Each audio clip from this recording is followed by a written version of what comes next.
This week on Arizona Illustrated, remembering Lerua's fine Mexican food. Here it's like grandma's home. You come in and you respect the ladies and they'd show you how to make tamales. And I knew I had a passion for food, but I never knew how much until I started spending more time here. Restoring the native flora with Spadefoot Nursery. A lot of nurseries, they want everything to be consistent and everything looks the same, and we're sort of the opposite of that. What we really want people to do is to think of their backyards as a piece of the whole ecology. A look at the Broadway Widening project from 1987. They say it's a 20-year plan that could well take that long to implement. One major reason is that they have no idea where the money will come from. And local band Golden Boots plays in front of Golden Pin Lanes before it was demolished.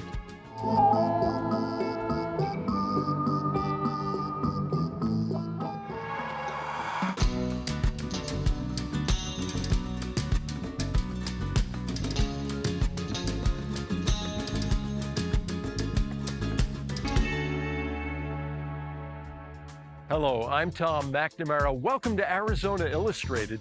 We're coming to you today with a series of stories from Broadway Boulevard, this area known as the Sunshine Mile between Euclid and Country Club. As you're well aware, it was under construction for a number of years, but it's reopened. And to begin, let's take a look at how this Broadway got its name.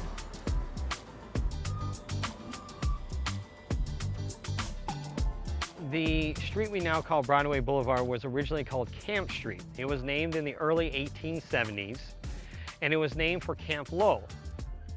Fred Ronstadt, the patriarch of the rather large Ronstadt family in Tucson, had a wagon shop and hardware store located on present-day Scott Avenue in the old Camp Street. A hardware salesman who came in from New York City came to Tucson to sell Fred Ronstadt some hardware supplies. Tucson, of course, at that point was all dirt roads. It was mostly adobe, and they were looking at this little sun-baked town. And the New York salesperson told Fred Ronstadt, what you need here is some of the hustle and bustle of New York City. Now, a few months later, that same salesman returned with a borrowed sign, as they say. Mr. Ronstadt thought it was a great idea, and he posted it on his wagon shop. And by about the early 1900s, people started calling it Broadway. So it is actually named for the Broadway Boulevard in New York City, based on a sign that was borrowed from New York City. Now, a mainstay of Broadway Boulevard, Lerua's fine Mexican food, sat on this very spot where I'm standing for 97 years. When it came time to widen the road, Lerua's was forced to close for good.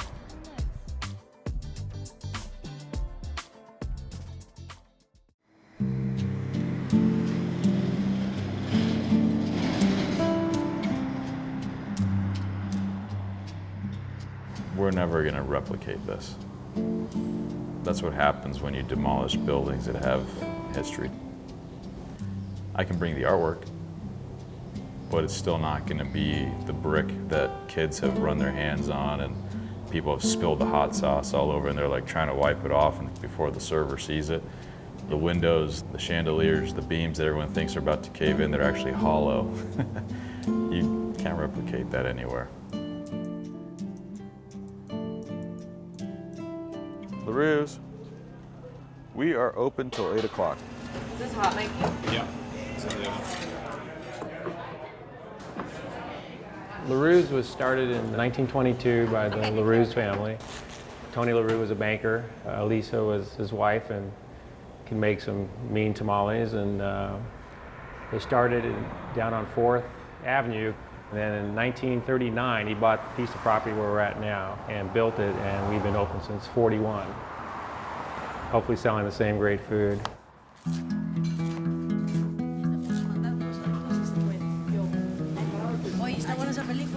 Tamales have always been the mainstay of Lerua's. You know, Christmas time and Easter, and just because you like them. We've known for our green corn tamales. Our beef are good. I like them a little spicier, but we can't kill the masses with spice. LaRue's came into our family in 1961. My dad was an attorney, and I remember I was 6 years old at the dinner table, and my mom announced to my father that she had bought LaRue's from Uncle Tony LaRue. We're not related, but officially, but everyone was related back then. And all I remember as a 6-year-old child is, "You did what?" And so, she bought this place out of the fact that she was bored at home. I mean, she was a chemist from the U of A, and then she just decided to be a house mom for a little bit. And she bought it when she was like, okay, I'm not gonna stay in this home anymore. I remember I came here for the first time and I was afraid to touch anything because I didn't know what ownership meant. I didn't know that it was ours, and I was working here for the rest of my life. All my dad's friends from high school would come in and be like, "Hey, Miss Hultquist, can I sweep the floor for a burrito?" And she was very open-hearted with people at her business, so she kind of made it easy for people to want to be here. She would cook at home Italian food because my great-grandfather was from Italy. So like a lot of the food here has like influences from an Italian heritage, but also her side of the family was from Weimar, so it's like you got a lot of the Sonoran flair. That's why when people are like, it's different, I'm like, well, the roots started differently. The food wasn't, we're gonna make it how everybody else does it. It's like, we're gonna make it like we do at home.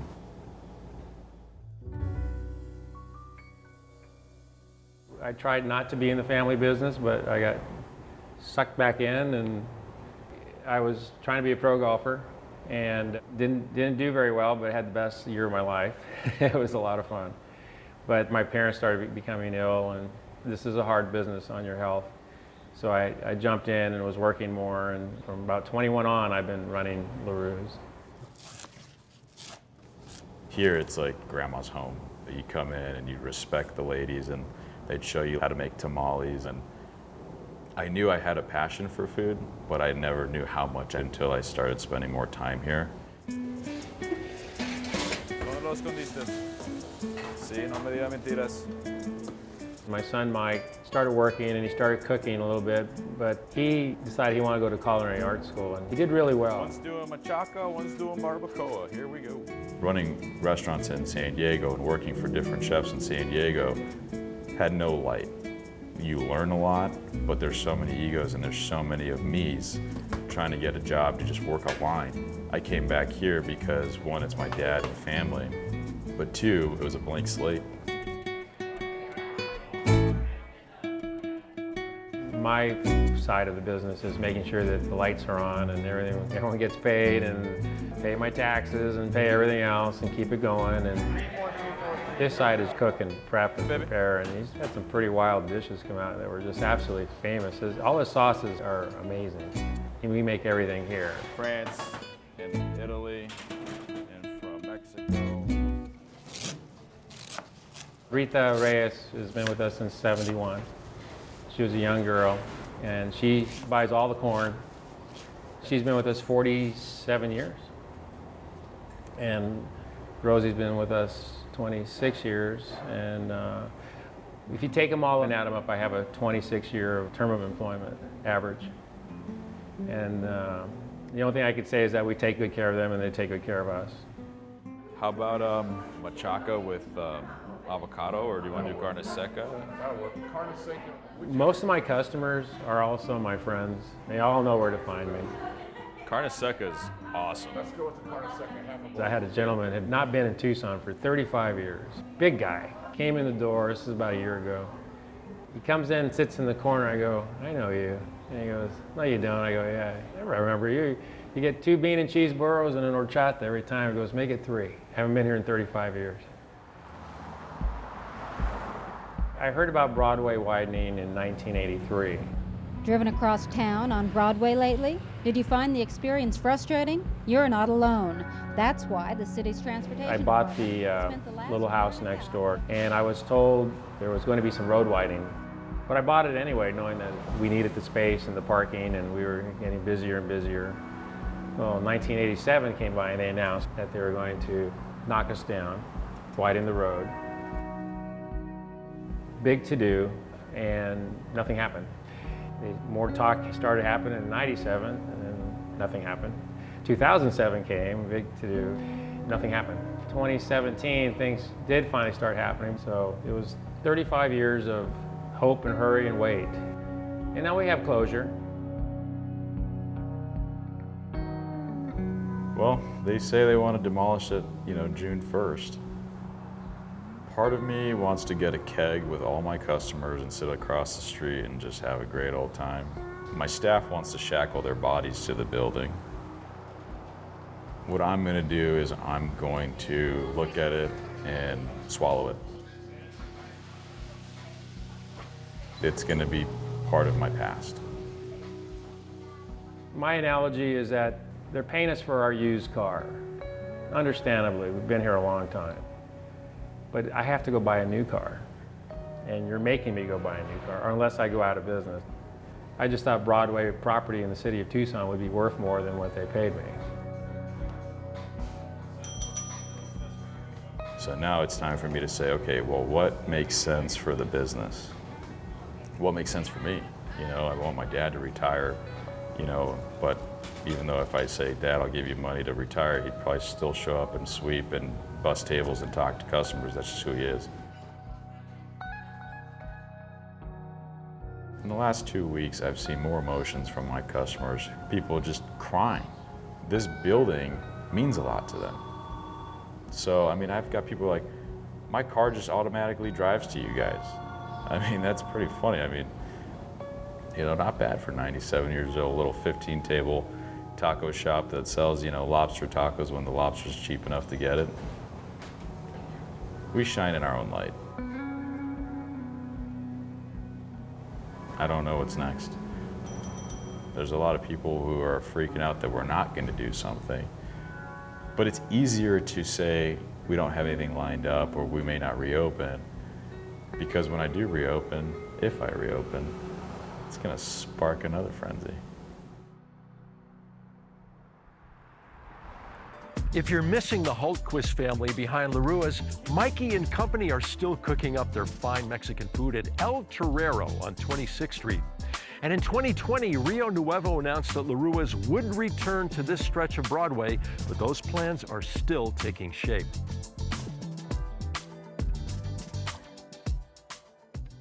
While some businesses like Lerua's lost their locations because of constructions, others like Spadefoot Nursery just had to deal with it.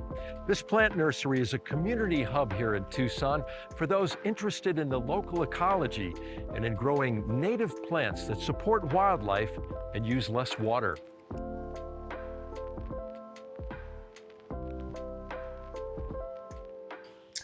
Tonight's class is going to be sort of a beginner's class.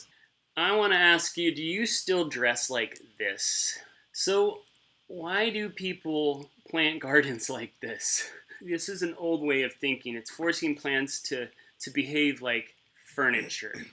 And plants are not furniture. Plants are living things. And this is all about making living things thrive in your backyard.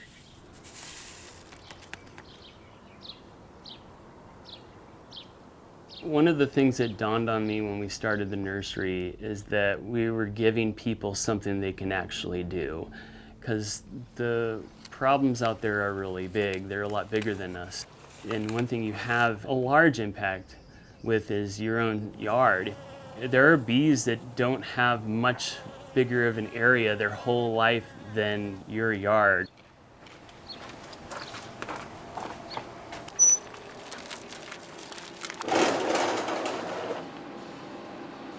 We focus on native plants, specifically the Southwest U.S. and northern Mexico.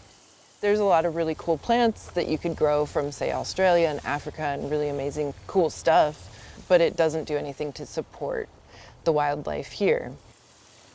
My dad sells plants at the Bisbee Farmers Market. We were just thinking, he's got cool plants, he should be selling them in Tucson. And then it kind of snowballed, and we decided we needed a retail space. We're on this trade, and Katie's my youngest daughter. And she says, I want to come out and see you, and do you mind if I bring my boyfriend? Oh, yeah, we want to meet your boyfriend. And Jared walks in the door. I mean, I'd known him back, we'd done some horticulture conferences. He was a speaker, I was a speaker, and they started talking about doing a nursery. I said, well, you're welcome to have this name. And I said, listen, the best part of this nursery is the name and the slogan. So take it and run. I like that name Spadefoot, of this little creature that hides and comes out in the monsoon, you know. If I were to start a new nursery, I think I'd go with box turtle or something like that, you know, something like that. I go, box turtle nursery, you know. Yeah. We try and get out into nature as much as we can. We're always excited to find new plants and try and figure out how we can cultivate them if we can. Because our nursery is informed a lot more by ecology than it is agriculture, our local ecology has influenced what we sell. This is a plant we grow, Erythrina flabelliformis, or the coral bean, and you find it in Arizona growing out of rock crevices. They're one of the last things to come out of dormancy. It's a tough sell sometimes if you don't know what it is, because it's dormant until like June or May. And the blooms come first, and you get these sprays of the long red tubular flowers, which is the big selling point for this plant. We don't just expect these plants to sell themselves. We let people know, like, this plant is a larval host for this butterfly, or this plant has seeds that the finches love to eat, or this plant actually improves the soil. What we really want people to do is to think of their backyards as a piece of a whole ecology. I'm a design consultant, landscape design. I've been doing this for 30 years, but I've learned more here in 1 year than I've learned in all the school that I've gone to.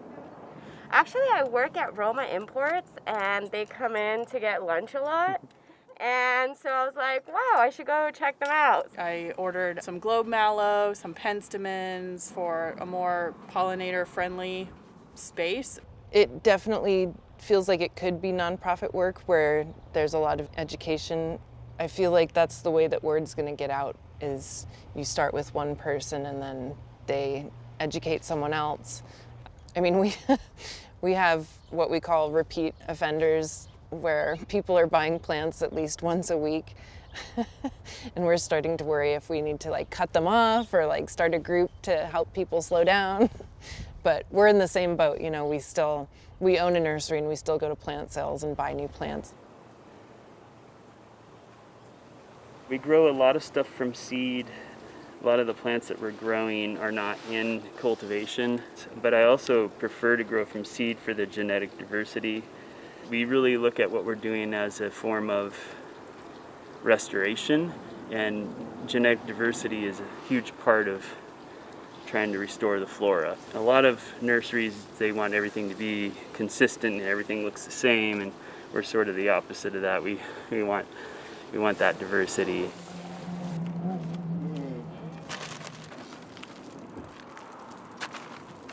Rather than having some weird colonialist idea of a yard, I really want people to stop being so human-centric and think about that there's all these other organisms that are responsible for our ability to be here.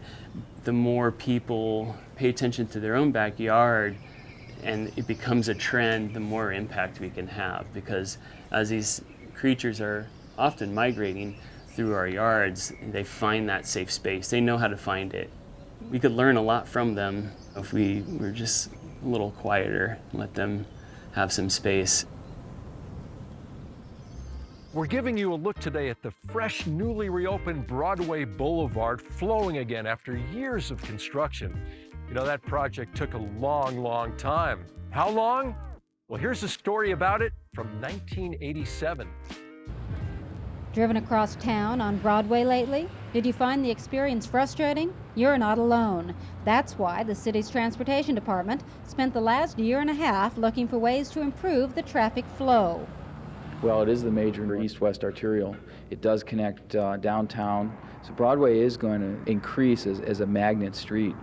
Planners say that after listening to the public, they've come up with 9 alternatives, plans that are both technically feasible and publicly acceptable. The plans range all the way from doing nothing to minimal improvements, including an expanded bus system, modified access, and improvements to intersections, to making 5th, 6th Street one-way, westbound from 7 to 9 a.m. and eastbound from 4 to 6 p.m.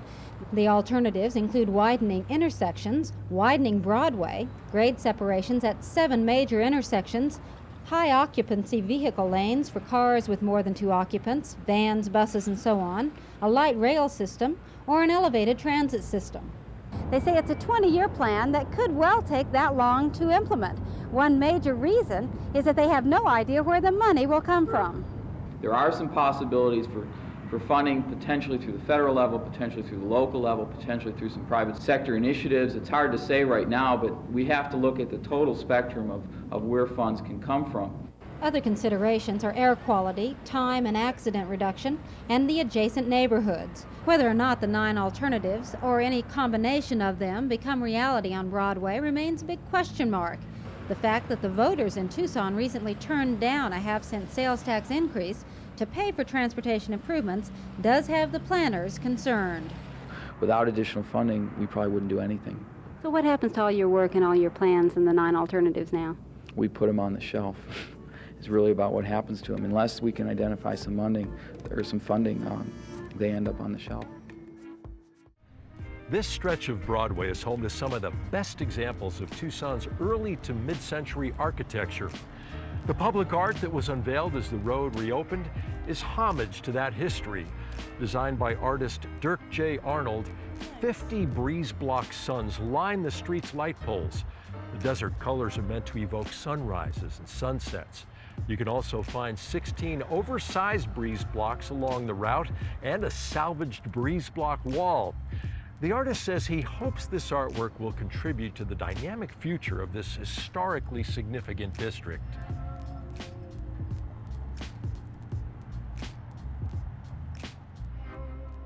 In Tucson, like a lot of places, the only constant is change. Now, when word broke that the iconic Golden Pin Lanes on Miracle Mile was closing, the local band Golden Boots asked us to record them performing in front of the building. We were happy to oblige, and they took this video in 2019, but it already feels nostalgic.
Golden Pin Lanes closed for good back in June of 2019, but the band Golden Boots is going strong. In fact, they're on a European tour right now. Before we go, here's a sneak peek at a story we're working on. This is the first microbrewery in Arizona. When we bought this brewery, it was out here in San Jose, and yes, there are more neighborhoods than Old Bisbee in Bisbee. San Jose is one of the larger ones, and we're about 3 miles from Old Bisbee itself. You know, the beers that we make here are primarily English ales, and they're traditional English ales. You know, we don't make sour beers. It's not because I can't do that, it's because I don't want to. I'm a traditionalist in so many ways, and when it comes to beer, beer is malt, hops, water, and yeast, nothing else. Thank you for joining us here on Broadway and the new Sunshine Mile. I'm Tom McNamara. We'll see you next week.